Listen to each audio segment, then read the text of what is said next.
G'day football fans and welcome to our end of season Premier League awards.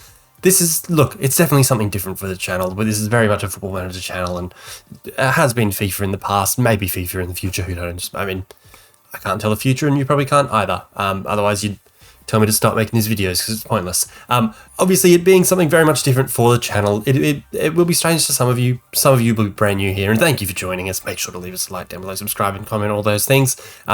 Very much something new for the channel, but at the same time, something I'm very much passionate about and something I do want to get, more into in the future. And, in the coming seasons, there will be more of this. We're going to do like a tiered list of, grading each team's season and things like that. And going into next season, we'll do, expectations of each of the teams and whatever else. Let me know what you'd like to see, anything like that. I'd love to hear from you. Look, let's get into it. We've got a number of awards to go through. I mean, it's obviously not going to be perfect science because this is all my opinion. My viewing of the Premier League, my viewing of the teams, the players, the transfers, all of the above. So it's my opinion. So obviously, if you've got a different one, I'd love to hear from you. Let me know what you think. If you've got someone over who I've said for one reason or another, that is absolutely fine. Let me know why, who you think, all those sorts of things. I'd love to hear from you. I've just put, a number of hours now into, who I would pick, what I'd pick for certain things.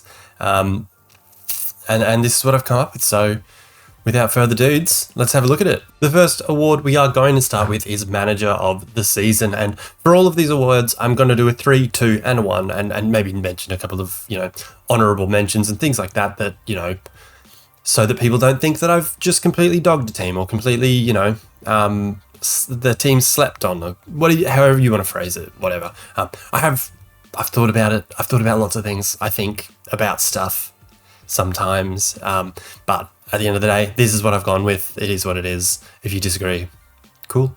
That's fine. It's fine with me. So then for Manager of the Season, firstly, I want to give a couple of honourable mentions, and obviously this is going to give you some indication as to who's going to be in the top 3. The honourable mentions, of course, Pep Guardiola. I mean, I am a Manchester City fan, so I guess that's what you can read all of to this video from the perspective of, but at the end of the day, I'm a Manchester City fan, and look, he's won us a 3rd Premier League in a row. We're in an FA Cup final, we're in a Champions League. I know this is only about the Premier League, but he's just won a 3rd on the trot and is on course for 90 plus points in a season yet again, which is absolutely sensational. And he's done a marvelous job, as has Mikel Arteta, another honourable mention.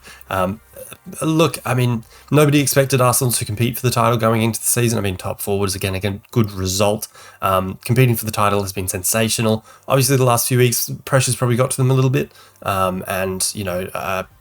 in the future, next year, maybe the year after, with good transfers and all that sort of stuff, maybe they'll be back there, and this experience will make them better for it. Going forward, players like Saka, Odegaard, Gabriel Jesus, Zinchenko, even Ben White, Saliba, Aaron Ramsdale, they'll all be with the club for a number of years from now, and it'll be the team will be better for it, basically. I mean, it probably hurts, it sucks, but at the same time, the future's bright, basically. That's what I'm saying. The last honourable mention before I get into the top 3 for the Manager of the Season award is Thomas Frank from Brentford. I mean, they've done a sensational job. They're up in 9th. I mean, are they going to finish in the top 10? I've got the league table in front of me. They are guaranteed to finish, my goodness, they could finish as high as 7th. I mean, Tottenham and Aston Villa are ahead of them within 2 points, but if they finish in, top 10 is sensational. I definitely, at the start of the season, or maybe even last season, they sort of came across to me as, those teams that come up in the Premier League, they have that momentum from, winning the championship, how well they did in the championship, and then it gets to their second season and they're a bit rubbish, and maybe go down, maybe struggle, second season syndrome and all that sort of stuff.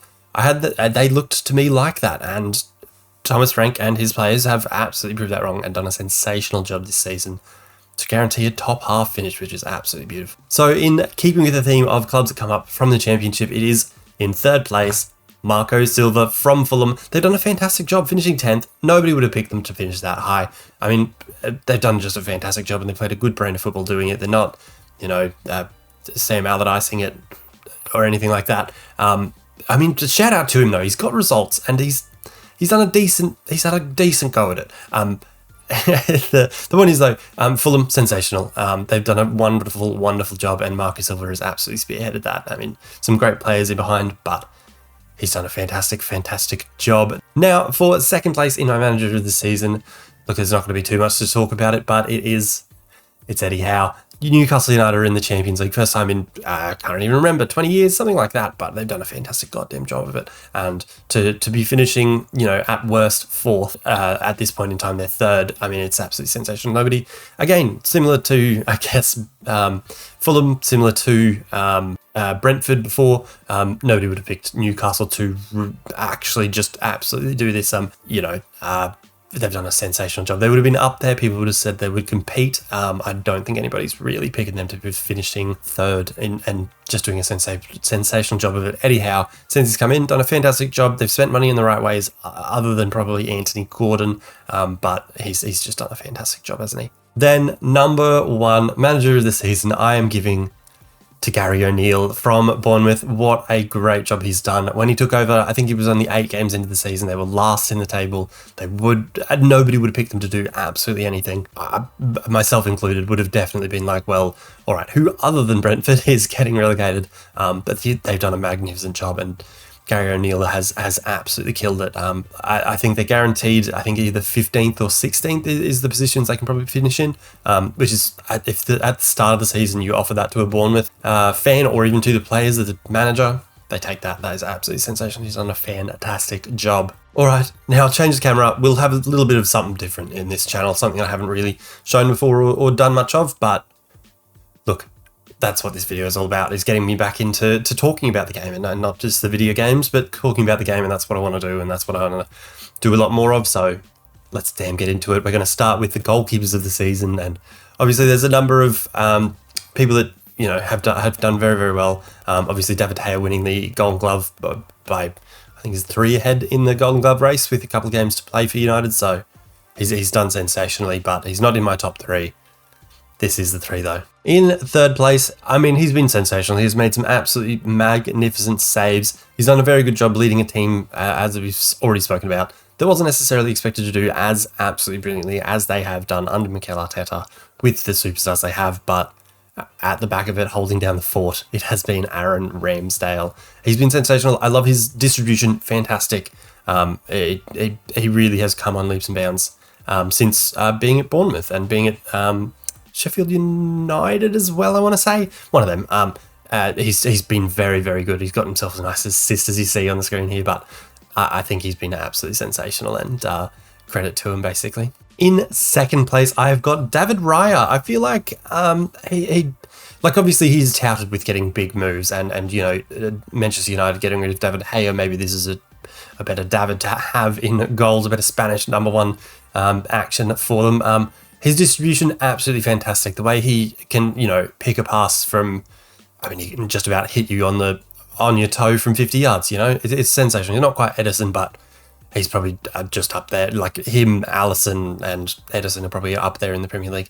I think he's been sensational. Also, I realised that the thing next to me here, for Aaron Ramsdale, I had for his whole career. Obviously, I do just this season for everyone that we look at. Anyway, David Raya, number 2 for me. He's been sensational. I think he's done a very, very good job, but he hasn't done as well as number 1, who is Nick Pope. As we spoke about, Newcastle United, a sensational season. They've just done it so well, and I think at the helm of it, a lot has to go down to Nick Pope. I didn't actually, for whatever reason, he just fits in so well at Newcastle. I didn't even remember that he, only signed for them this season. It doesn't feel right. Obviously he left Burnley because Burnley went down, but he only joined this season. It doesn't feel right. It doesn't. He looks like he's been part of this project. I know that the project that they are going through is less than 2 or 3 years old, but he's been at the helm of it, doing an absolutely sensational job, along with Eddie Howe, finishing second in our manager of the season. And what a job Nick Pope has done this season. He gets my number 1. I guess it's fitting that we are on Nick Pope. I keep going to the wrong side because as I look at it on my screen, it is this. Anyway, it's fitting that we are on Nick Pope because, signing of the season is our next award. He is one of the honourable mentions. He didn't quite make my list because I thought it was kind of lame to include him in so many awards. He didn't quite make the list. Honourable mentions as well to Casemiro. He gets in there. He's been sensational. I know some people will have picked him as number one. I just, didn't want to. That's about it, really. In third place, so ahead of Casemiro, ahead of Nick Pope, I had João Palhinha from Fulham. As we've spoken about already, they did a fantastic job getting up in to 10th, and really, a huge part of that, in my opinion anyway, has been João Palhinha. I think he's been sensational. 34 appearances, 7 clean sheets in those, 13 yellow cards is a decent effort. Like, that's impressive almost. I just think he's been very, very good. I think he's an underrated signing, and really has held things together for Fulham, allowing people like, obviously, Mitrovic to go on and flourish, and as well, I guess, Andreas Pereira, to also flourish, and he's done a very sensational job of it. In second place for signing in the season, I have gone with Morgan Gibbs-White. I mean, nobody would have predicted yet again that Nottingham Forest have done as well as they have. They've done very, very well to stick with Steve Cooper. Probably another honourable mention for manager of the season, who, nobody would have picked to do as well as they've done. You would have thought they'd do a knee-jerk reaction, get rid of him. I mean, they've signed every man and his dog, but this was the best of them. And he's done a sensational job. 5 goals, 7 assists. 36 appearances, he's electric. He's lovely to watch, isn't he? Then, of course, in number 1, it had to be. It's Erling Haaland. He's got 36 league goals in 34 appearances. Absolutely ridiculous.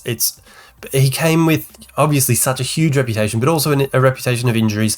There's all these, people who will doubt things, saying, the Bundesliga tax, there's players like Timo Werner who've come from the Bundesliga and not done so well. People doubting that he would do well. Of course, that famous... I've forgotten the fella's name, I'm sorry. The guy that was on TV and said that Erling Haaland would have a good season if he scored 15. I can't remember his name, I'm sorry. But he's done an absolutely ridiculous job. And obviously, people can say that, all he does is score, he doesn't contribute to anything else. It's like, well, some goalkeepers just save goals and that's all they contribute. Like some defenders just tackle.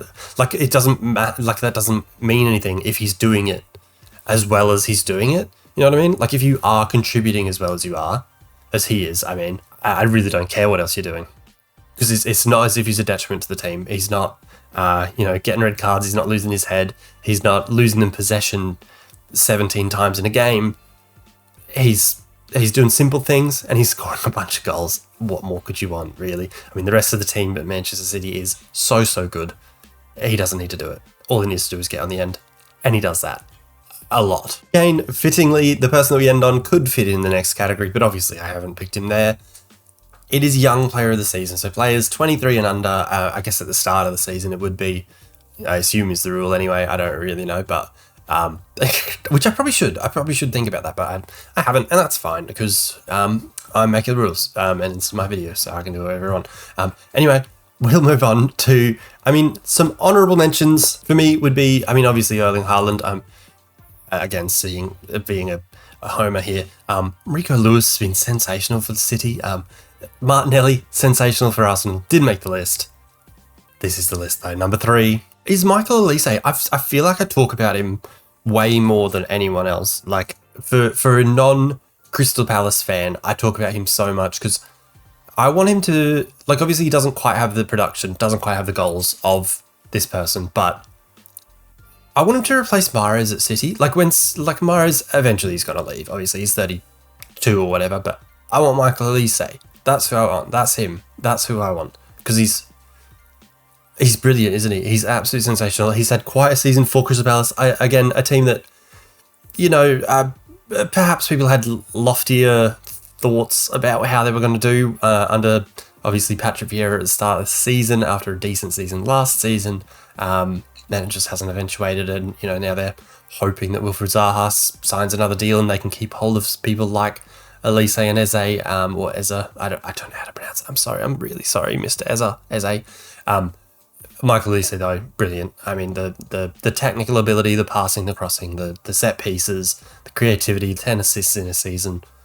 Sensational. If he can continue on this path, why not sign him for a big club? I mean, I'm sure I've seen rumours with him going to PSG, which I don't think sounds very good, but that just speaks to the caliber of the player. Number 2 in Young Player of the Season, as I realise that I've been talking for absolutely forever and my throat's already starting to hurt and I've got a few things to go. I mean, I've got this Player of the Season and then my stupid Dylan on the Ball All-Stars, which is just people that I want to talk about, and then the Team of the Season. Anyway, Moses Caicedo, I don't know how to say it, honestly, but Caicedo, whatever it is, brilliant. Absolutely brilliant. It's weird to think that he is only 21, I think, which is absolutely ridiculous. He's been that good.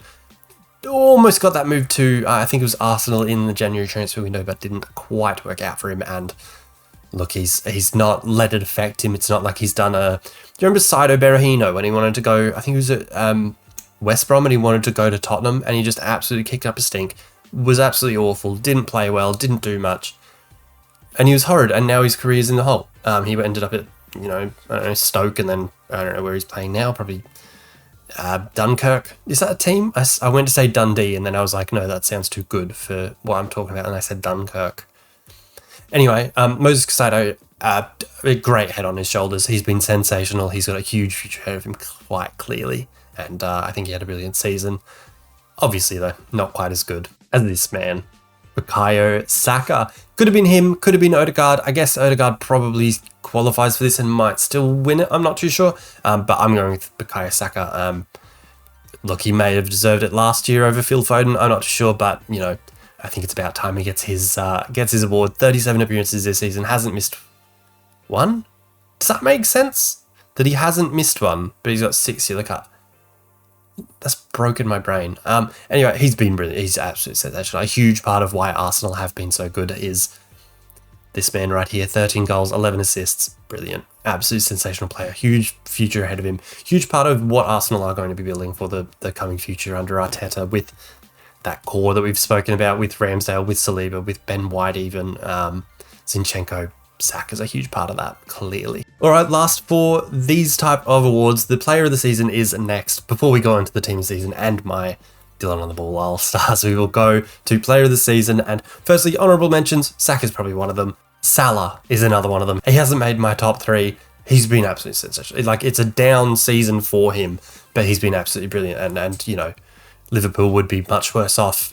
Obviously they're not quite reaching the heights that they would wish that they had, but he's been a huge part of why they have done as well as they have and may still get European football or Champions League football even. Another, unlucky one to miss out on this, very prestigious award, or the top 3 of, is Kieran Trippier. I think he's led Newcastle very, very well. I mean, obviously he's, a right back. You wouldn't necessarily associate him with these types of awards. You don't see them winning Ballon d'Ors very often or anything like that, but I think he has been sensational with what he's brought to Newcastle, with his set pieces, with his quality, with his defence, with his leadership. I think he's been brilliant, but doesn't quite make the list because of these fellas. In 3rd place, he's going to be the Premier League all-time leading scorer very, very quickly at this rate. 28 goals this season would be absolutely unreal and sensational any other season. Erling Haaland's just made that look a little bit difficult, and look, Tottenham, not so great this season. The help that he's had, not so great, and you can probably tell that by the fact that he's only got 3 assists. I mean, Harry Kane, that we know and love, I guess, would normally have, 8, 9, even bits of going into double figures often, This season, not so much, but 28 goals, sensational. He's led Tottenham very, very well, very consistent. I think the record for the amount of fixtures scored in a Premier League season, I think it's 24 or 25 matches that he's scored in, which is ridiculous. And also kind of ridiculous that then Haaland's so far ahead of him and hasn't kept up with that. Anyway, Harry Kane, shout out. A great job. 3rd place for me. In 2nd place, I mean, like the league table, he comes in behind a City player. It's Martin Odegaard. He's been sensational. A great leader for Arsenal. Nobody really thought that he's going to turn out to be the leader that he is. The promise that he showed early in his career, making his Norway debut at 15, 16, whatever it was, people definitely wouldn't have looked at him as, after a couple of, dull years at Real Madrid, it seemed like he wasn't making the grade. I don't think we saw him becoming as good as he is right now. And, he's He's 24. He's scored 15 goals, got 7 assists in the Premier League. He's led a team to second. He's the captain most of the time. I mean, I think Xhaka is their actual captain. I don't know. I feel like the real, unspoken leader is this guy. He's sensational. He's so good. Such good technique, such good control, good vision. Just brilliant player, brilliant season. Second place, but first place. It's him again. It is him again. I mean, I couldn't. How could I not have him in here? Like, he had to be, with the record scoring ability that he's shown. His first season in the league, he's come in at 21, 22, whatever he is. Ridiculous. It's Erling Haaland. He gets my Player of the Season award. A brilliant season, a brilliant player, revolutionizing goal scoring, basically, with how easy he makes it look. Erling Haaland's my Player of the Season. So to recap, the Player of the Season is Erling Haaland. A young Player of the Season, I've gone Bukayo Saka, Goalkeeper of the Season, which I'm not sure it's an award. I think it just goes to clean sheets, whatever. I've gone Nick Pope. Manager of the Season, it's Gary O'Neill. He's done a sensational job. And then whatever my other one was that I can't remember. Signing of the Season. This guy, Erling Haaland, the man. All right, let's head across to, a bit of a different website. Share My Tactics. Everyone knows it. Where we're going to see my, I think first we'll do my not honourable mentions, the other one, Dylan on the Ball All-Stars. So there is obviously going to be a bit of an overlap here in some of the awards that we've just gone through, or the people that, I have talked about or given honourable mentions to, all that sort of stuff. Another couple of honourable mentions that didn't quite make this team. Alexis McAllister, please sign for Manchester City. I really want him to come to Manchester City. If Gundogan leaves, if Bernardo Silva leaves, I don't know. I want Alexis McAllister to come to Manchester City. Another honourable mention, Jacob Ramsey from Aston Villa. I think he looks absolutely brilliant. I'd like to see him played a bit more centrally than I think under Unai Emery, which he's been amazing. Unai Emery, probably should have had an honourable mention from the manager of the season, but he's played a lot more off the left, which I don't, I mean, obviously brilliant. It works. Unai Emery's done sensationally, but I'd like to see Jacob Ramsey be a bit more central and do more damage that way. Anyway, those are the honourable mentions. Let's go through to the team. This is my team, my Dylan on the Ball All-Stars. They're not the people in the running for Player of the Season. They're not people that I think will actually get any votes or, get close to being in the real team of the season. These are people that I really enjoy watching and who I want to show some love to, basically. In goals, we've already spoken about him. It's David Raya. It's the distribution for me. It's just unreal. The technical ability he shows is ridiculously gorgeous. Just so calm and poised and just gorgeous ball control. And he gets in my Dylan on the Ball All-Stars 11 as the keeper. Next up at right back is Trent Alexander-Arnold. Not someone that I think is going to win, Player of the Season awards or be in the team of the season necessarily, but someone who has been there before, probably will be again, but I think he's done sensationally coming back from, a lot of criticism, and he really did face a lot, which, warranted or not, I'm not going to comment on, but the way that he's come back, he's played this more central role that, cutting on the inside following Pep's model, and he's been brilliant, so he gets in this one. Next up in the 11, it is John Stones. I mean, similar to Trent Alexander-Arnold, he's, been a bit revolutionised this season. I mean, a player that for a long time has been fairly underrated and probably doesn't quite get the love that he should or something along those lines. I don't know. The way he's been able to, step into midfield and look absolutely brilliant sometimes and, still be able to do his defensive duties from there. It's brilliant. Yeah, absolutely sensational. Just love the fella. Great character as well in the dressing room and love that boy. Next up, next to John Stones is Fabian Schär. I mean, look, a lot of Newcastle players will get credit this season. People like Callum Wilson, like Miguel Almiron, like Guimaraes, Trippier, Sven Botman. Next to him has been Fabian Schär, and I think he's done an absolutely brilliant job. Obviously, he's a little older, may not fit the timeline of what Newcastle are going to do in the long run, and he may not be there when they do, eventually win things or compete closer to the top of the table or something like that. But I think he's been a very, very good signing and done a great job at this season specifically. At left back, look, it's going to start to seem like I'm just picking players because they play for Manchester City, but Nathan Ake, I think, fairly underrated. I think he's had a very, very good season. Someone that, when he signed for Manchester City necessarily didn't get the, the excitement, the, you know, sort of that sort of thing that comes with a Manchester City signing. If, you know, the similar sort of, you know, excitement and noise that was generated by Ruben Diaz, a Laporte, even John Stones when he signed, you know, didn't quite make the noise. A lot of doubts, a lot of people saying he's not going to be good enough. But I think this season he's really shown that he's been absolutely brilliant, playing left back, playing centre back, doing whatever Pep wants him to do. He's done a very, very good job of it. Next up in holding midfield, I've gone João Palhinha. We've spoken about him already in signing this season. I think he's just been brilliant. I think he's been absolutely sensational. He really has done well. I think he's a wonderful water carrier, and does a very, very incredible job of winning the ball back, driving them forward, and you know, being a real leader for Fulham this season. Underrated, maybe doesn't get the love he deserves, but I think he has been sensational. Next up, ahead of him, his teammate, Andreas Pereira. I mean, at Manchester United, definitely never really made the grade. I mean, a bit, you know, games here and there, loans here and there.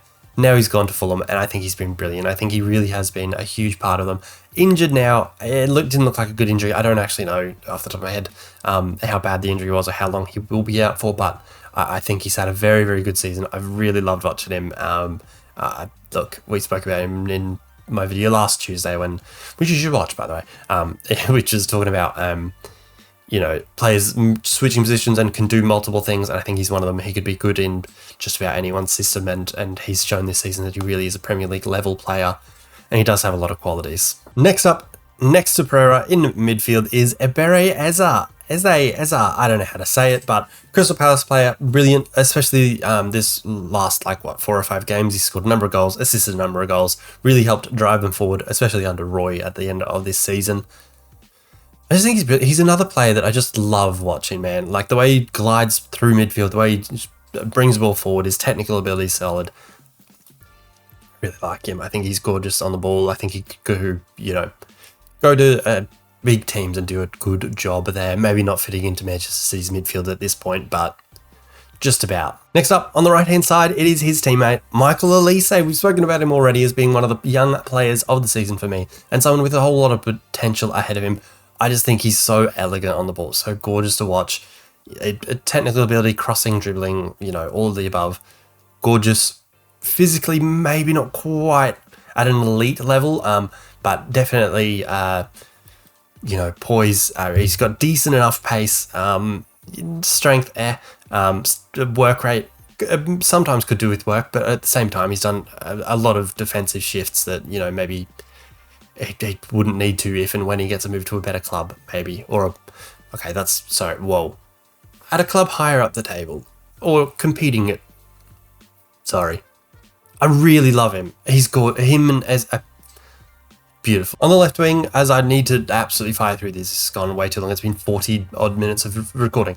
It is Karen Matoma. I mean, brilliant, absolutely brilliant player. Gorgeous to watch, gorgeous dribbler, so technically solid. The ball control, absolutely next level. Probably hadn't even heard of him in the first heard of him in the last year or 18 months or so, and brilliant, absolutely sensational, loving the bits, gorgeous. And then up front, Aston Villa striker Ollie Watkins, brilliant, great season. That had a good stretch of 8 games in a row that he scored, or something like that, fairly recently. I think probably underrated. I mean, because there are some other strikers doing some fantastic things in the league. I mean, even looking at Ivan Toney pre his betting ban, Harry Kane, Haaland, those sorts of things that are really overshadowing the work he's done. But if you look at his season, he's had a very, very good season, and they got rid of Danny Ings. They've stuck with him. He's their number one. He's the man, and he's taken that on his shoulders and run with it. He's done an absolutely brilliant job this season. This is the Dylan on the Ball All-Stars team for 2022-2023. These are players that I've loved, that I don't necessarily think are going to win awards, don't necessarily think are going to be in the real team of the season. They're certainly not in mine, but that's the 11. All right, very, very quickly. Look, this has gone on way too long, but very, very quickly, the team of the season, lastly.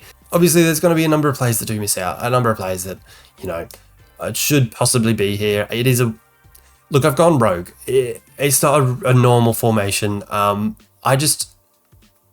Honourable mention time. So Rashford isn't there. Who else isn't there? McAllister isn't there, and maybe should have. Guimarães isn't there, and maybe should have. Luke Shaw isn't there, maybe should have been. The reason I sort of stick with him, or talk about him, is it was... I haven't picked a left back. So I've got a right back and 2 centre backs that are making a back 3 in this team. Basically because I felt that it was doing a disservice if I was to leave out some of the players that I have picked, or any number of the players ahead of him, physically on the field. I felt like we'd be doing a disservice to the team or to the player that gets dropped. It wouldn't be fair to whoever's been dropped to put in a left back who has had a great season but isn't quite at the level of... Anyway, that's the reasoning. Make of it what you will. In goals, we've talked about him. He's my goalkeeper of the season. Of course, he has to be here. There's Nick Pope. Enough said. Next up, the right back of the 3 at the back is Kieran Trippier. We've talked about him already. The leadership, the quality, the crossing, the set pieces, all of the above. He deserves to be there for me. Next up, another player we've spoken about a lot, or perhaps should have spoken about even more. It's William Saliba from Arsenal. What a season he's had. He's been absolutely brilliant. Came out for, I think he was on loan at Marseille last season. Done a brilliant job this season. Been absolutely sensational. Got the job done. Look, he'll be part of Arsenal's future, and that future that we've spoken about looking so very bright. A large part's because of him at the back. Completing the back 3 of this weird team of the season, it is Lewis Dunk from Brighton. He's completed the most passes in the league, would you believe it or not? And, a player that, you may not necessarily have believed would fit a team that is playing the way that Roberto De Zerbi has got Brighton playing, but he's done an absolutely immaculate job, and he's a large part of why they are as high up the table as they are. They've had a brilliant season. Their recruitment is incredible. I don't know how they do it, but he has had a brilliant season. Next, a player that doesn't get a whole lot of media attention or love, or even player of the season awards, votes, all of the above, is Rodri. One of our holding midfielders is going to be Rodri. Brilliant. Like, as a Manchester City fan that watches every Manchester City game, brilliant footballer. So good, so tidy on the ball, so intelligent, always makes the right decisions. He's had a brilliant season. Next to him in holding midfield, it is Casemiro. We spoke about him in signing the season. Didn't quite make it my top 3, but really does deserve to be in some way, shape or form in one of these awards. A brilliant player, a brilliant season. He's been a huge part of United, and if not for the number of matches that he has missed because of suspensions, they may have been far and away clear in Champions League places. He has been that good for them. This is then where the team starts to get a little weird, and look, they're basically someone who's played on the right wing all season is on the left wing. Someone who's a striker is in behind a striker. Get over it. Basically, it is what it is. It's my team this season. It's what I wanted to do, and I couldn't leave these people out. The 4 in behind the striker, which is weird to say, starts off with the right wing, Mo Salah. Spoken about him already. Honourable mention for our team, or player of the season award, rather. Just an absolutely brilliant season, brilliant player. A down season for him is, a player of the season award winner 5 or 10 years ago. He's brilliant, absolutely sensational season player. All of the above. Next to him, another player that was in our top 3 for player of the season, 3rd place getter, Harry Kane. 28 goals, 3 assists. He can create, he can score. He's a bit of everything, and he's playing in behind our striker in our team of the season. Next to him, the 2nd place getter in our teams. It makes sense that they're all in there. It's Martin Odegaard. As we've talked about already, we've said enough about him. He deserves to be there. Arsenal deserve, love, and they're getting it here. They're also getting it on the left wing. In the shape of Bukayo Saka. This is the one that really, when I was talking about Luke Shaw, this was the one. It was, do I leave Bukayo Saka out because I want to fit into a shape of like a 4-4-2 or a 4-2-3-1 or whatever it was? Is that it? And I couldn't do it. Bukayo Saka, brilliant player. Yes, he's on the left wing and he's played right wing all season. Yes, he doesn't, fit the mold of, my team of the season now doesn't fit the general gist of team of the season, but don't really care. He's been brilliant and he deserves to be there, as does the man up front, Erling Haaland. He gets in the team of the season as well. Player of the season, signing of the season. in the team of the season. Could have been young player of the season as well. Enough said. Honourable mention, I mean, obviously as a Manchester City fan, I didn't want to pick too many Manchester City players. I know I've picked two, but you know, at the end of the day, they're the league winners. Kevin De Bruyne definitely could have been in there. I know people will say that he had a bit of a down season, but if this is a down season for him, why hasn't he won a Ballon d'Or? You know, like if this is a down season, his other seasons must have been like Messi-esque, because he is a brilliant, brilliant footballer. And this season yet again has proved it. Big moments, big goals, all of the above. Anyway, this is the team of the season. For me, it's Nick Pope, Trippier, Saliba, Dunk, midfield pairing of Casemiro and Rodri. Across, I wonder how this team would do in football. Maybe I should try this team and my all-stars mixed together and see how they go in football. Anyway, this is the team of the season. That's about it. Thank you very, very much for watching. Let me know what you thought. This has gone on for ages. I didn't mean for it to. I'm sorry. I just had so much to say and so much to be excited about. This is what I want to do more of. Let me know what you want to see. If there's any other videos you would want to see from this sort of platform, this sort of idea of, you know, talking about actual football and, you know, sharing my opinions and my views on the real beautiful game in the real world, not just Football Manager, not just FIFA, but talking about the game, talking about players, talking about transfers, teams, tactics, all of the above. Let me know what you reckon. Thank you very, very much for watching. Like, comment, subscribe, all the things. That'll do us. Peace.